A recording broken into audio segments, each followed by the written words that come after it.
Why humans or something very similar may have been destined to walk the earth.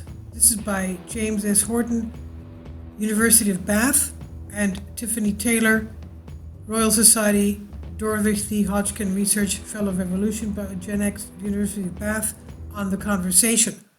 What would happen if the hands of time were turned back to an arbitrary point in our evolutionary history and we restarted the clock? American paleontologist Stephen Jay Gould proposed this famous thought experiment in the late 1980s, and it's one that still grips the imagination of evolutionary biologists today. Gould reckoned that if time was rewound, then evolution would drive life down a completely different path and humans would never re-evolve. In fact, he felt humanity's evolution was so rare that we could replay the tape of life a million times and we would not see anything like Homo sapiens arise again. His reasoning was that chance events play a huge role in evolution.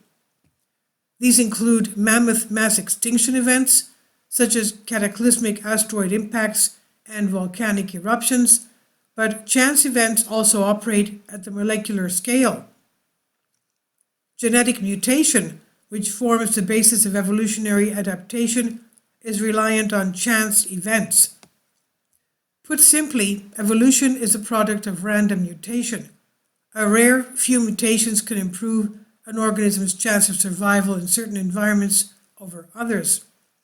The split from one species into two starts from such rare mutations that become common over time. But further random processes can still interfere. Kindly support my Patreon account. The daily posts are 5 videos daily, and they are totally different from what I have on my YouTube channel. Thank you so much for your support and that you find all my content so interesting. You'll find the Patreon account details in the description box.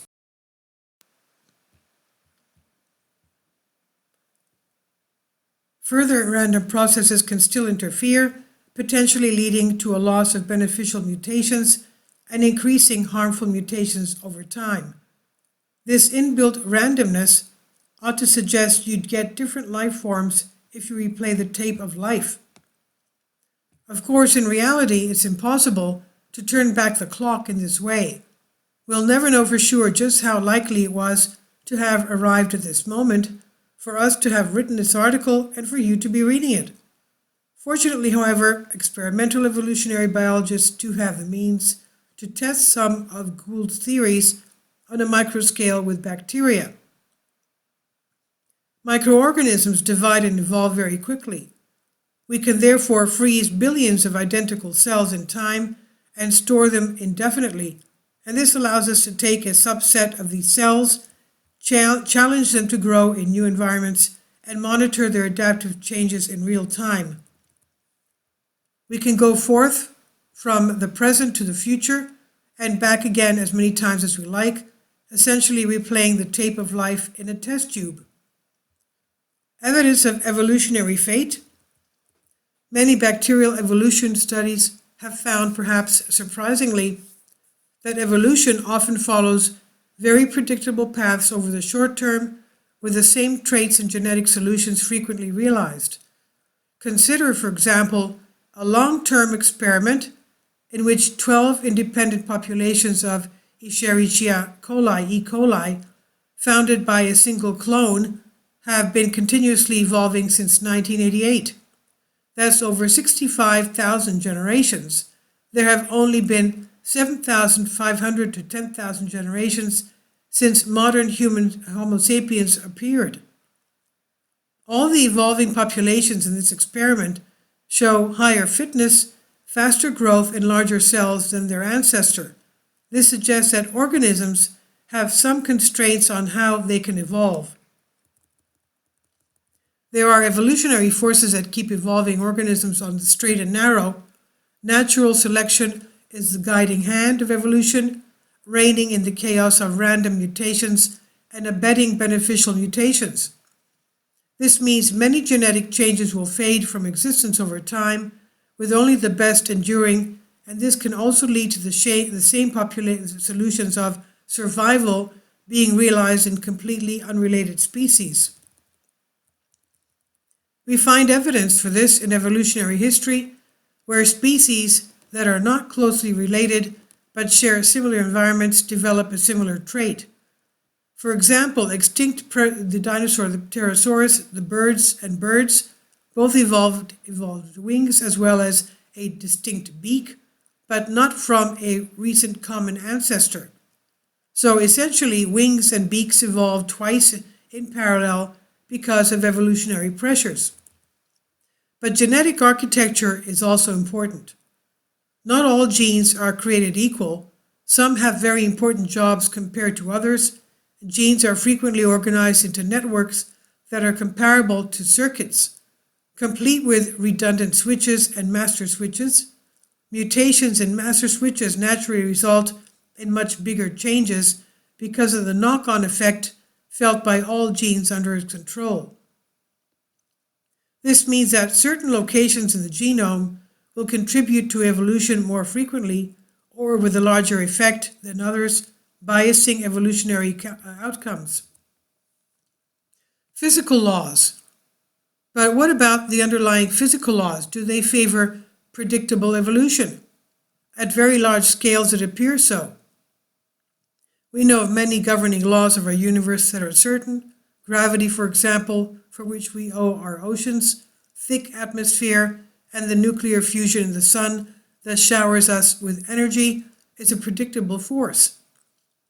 Isaac Newton's theories based on large-scale deterministic forces can also be used to describe many systems on large scales, and these describe the universe as perfectly predictable. If Newton's view was to remain perfectly true, the evolution of humans was inevitable.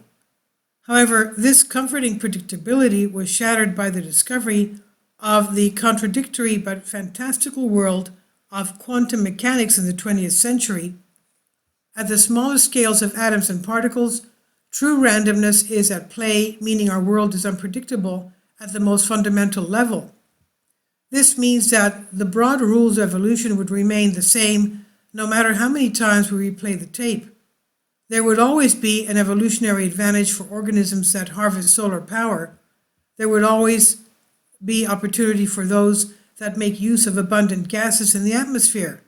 And from these adaptations, we may predictably see the emergence of familiar ecosystems. But ultimately, randomness, which is built into many evolutionary processes, will remove our ability to see into future with complete certainty. There's a problem in astronomy that acts as a fitting analogy. In the 1700s, a mathematical institute offered a prize for solving the three-body problem, quote-unquote, involving accurately describing the gravitational relationship and resultant orbits of the Sun, Earth, and the Moon. The winner, Joseph Louis Lagrange, essentially proved that the problem could not be solved exactly. Much like the chaos introduced by random mutations, a little bit of starting error would inevitably grow, meaning that you could not easily determine where the three bodies would end up in the future. But as a dominant partner, the Sun dictates the orbits of all three to an extent, allowing us to narrow the possible positions of the bodies to within a range. This is much like the guiding hands of evolution, which tether adapting organisms to familiar routes. We may not be entirely sure where we'd end up if we rewound time, but the paths available to evolving organisms are far from limitless. And so maybe humans would never appear again, but it's likely that whatever alien world replaced ours would be a familiar place. This is On the Conversation. Please leave your comments. Thank you for your support.